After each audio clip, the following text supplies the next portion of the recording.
अस्सलाम वालेकुम। आज मैं आपके साथ शेयर कर रही हूँ फ़िश करी की एक बहुत ही ज़बरदस्त सी रेसिपी। इस रेसिपी की ख़ास बात ये है कि ये बहुत ही आसानी से और बहुत ही जल्दी बन के तैयार हो जाती है और जो ये खाने में बहुत ही मज़े की होती है।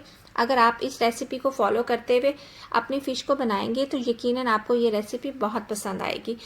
तो चलें जी, रेसिपी को करते हैं स्टार्ट। इसको बनाने के लिए मैंने 700 ग्राम फ़िश ली थी। उस पर मैंने half tea spoon salt, quarter tea spoon हल्दी और हाफ़ टी स्पून अजवाइन डाल के मैंने सारी फ़िश को इस मसाले के साथ कोट कर लिया था और आधे घंटे के लिए इसको छोड़ दिया था। इस मैरिनेशन से जो फ़िश है उसका टेस्ट बहुत अच्छा हो जाता है और फ़िश की जो स्मेल होती है वो भी ख़त्म हो जाती है। ऑयल मैंने गरम कर लिया था। ऑयल गरम करने के बाद मैंने फ़िश को ऑयल के अंदर डाल दिया और जब 3 मिनट के बाद मैंने इसकी साइड को चेंज कर लिया।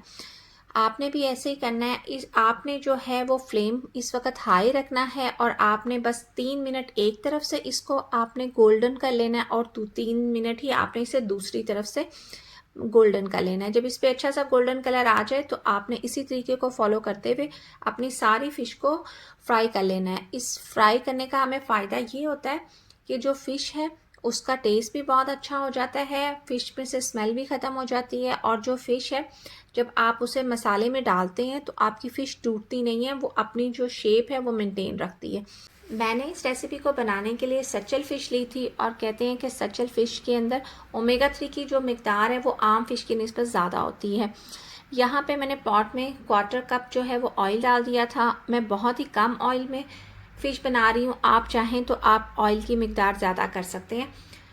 1 टीस्पून मैंने मेथी दाना ले लिया था और जब मेथी दाना क्रैकल हो गया तो मैंने इसमें 2 प्याज जो है मीडियम साइज़ के उनको ब्लेंड करके वो इसमें शामिल कर दिया। मैंने प्याज़ों को ब्लेंड करते वक्त इसमें पानी का इस्तेमाल बिल्कुल नहीं किया, तो आपको ये ज़रा थिक लग रहा होगा।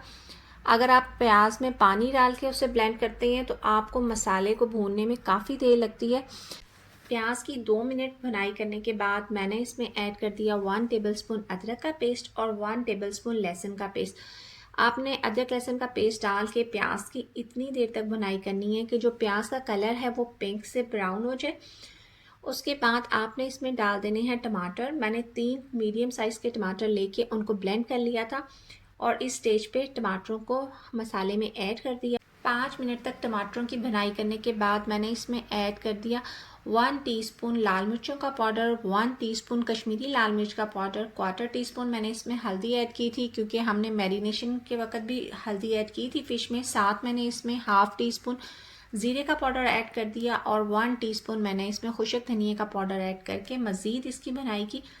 आपने भी इसकी बहुत अच्छी भुनाई करनी है। आप जितनी अच्छी अपने मसाले की भुनाई करेंगे आपकी जो फ़िश का सालन है वो उतना ही अच्छा बन के तैयार होगा। मज़ीद भुनाई करने के बाद मैंने इसमें ऐड कर दिया क्वार्टर टी स्पून कलौंजी और हाफ़ टी स्पून मैंने इसमें सॉल्ट ऐड किया क्योंकि मैरिनेशन में भी सॉल्ट ऐड किया था और जो फ़िश है उसमें ख़ुद भी सॉल्ट होता है।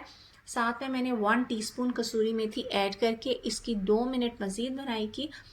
और इस स्टेज पे अगर आप इसमें शोरबा रखना चाहते हैं तो आप इसमें पानी ऐड कर लें। क्योंकि मैं मसाला फ़िश करी बना रही हूँ इसलिए मैंने इसमें सिर्फ क्वार्टर कप पानी ऐड किया है ताकि जो मछली है वो पक जाए और जो मसाला है वो थिक ही रहे। मसाले को थोड़ा सा पकाने के बाद मैंने इसमें ऐड कर दी फ़िश और आपने आराम से जो फ़िश है वो मसाले में ऐड कर देनी है और आपने इस स्टेज पे फ़िश को ज़्यादा हिलाना जुलाना नहीं है। सारी फ़िश इस मसाले में ऐड करने के बाद आप इसे कवर कर दें और 5 मिनट तक आप इसको स्टीम में पकने दें। और 5 मिनट के बाद आपने जो है ना इसकी आराम से साइड चेंज कर लेनी है। आप कोई स्पैचुला ले लें, उसकी मदद से आप इसकी आराम से जो है वो साइड चेंज कर दें। सारी फ़िश की साइड्स चेंज करने के बाद आपने इसको दोबारा से कवर करके आपने मज़ीद 5 मिनट तक इसको पकाना है। 5 मिनट के बाद जो है बस आपकी फ़िश बन के रेडी हो जाएगी। उसके बाद आपने इसको बिल्कुल भी हिलाना जुलाना नहीं है। अगर आप इसको थोड़ा सा हिलाना चाहते हैं तो आप जो है अपने पॉट को पकड़ के आप जस्ट इस तरीके से आप इसको हिला सकते हैं। अदरवाइज़ अगर आप इसमें चम्मच चलाएंगे तो हो सकता है आपकी फ़िश टूट जाए क्योंकि जो ये फ़िश होती है बहुत ही सॉफ्ट होती है। यहाँ पे मैं इसमें ऐड कर रही हूँ 1 टीस्पून गरम मसाला पाउडर, और मैं इसमें ऐड कर रही हूँ 5 जो हैं हरी मिर्चें, इनको मैंने दरमियान से स्लिट कर लिया था। साथ में मैं इसमें डाल दूँगी कुछ धनिए के पत्ते, और साथ में कुछ अदरक मैं इसमें ऐड कर रही हूँ। ये ऐड करने के बाद आपने इसको कवर कर देना है और 2 मिनट कवर करके मज़ीद पकाना है, ताकि जो हरी मिर्ची और हरे धनिए का जो फ्लेवर्स हैं वो भी फ़िश में शामिल हो जाएं। बस ये देखें, आपकी मज़ेदार सी जो फ़िश है वो बन के रेडी है। आप इस रेसिपी को ज़रूर ट्राई करें। बस इसके साथ ही मैं लेती हूँ आपसे इजाज़त। मिलूँगी नेक्स्ट व्लॉग में, तब तक के लिए अल्लाह हाफ़िज़।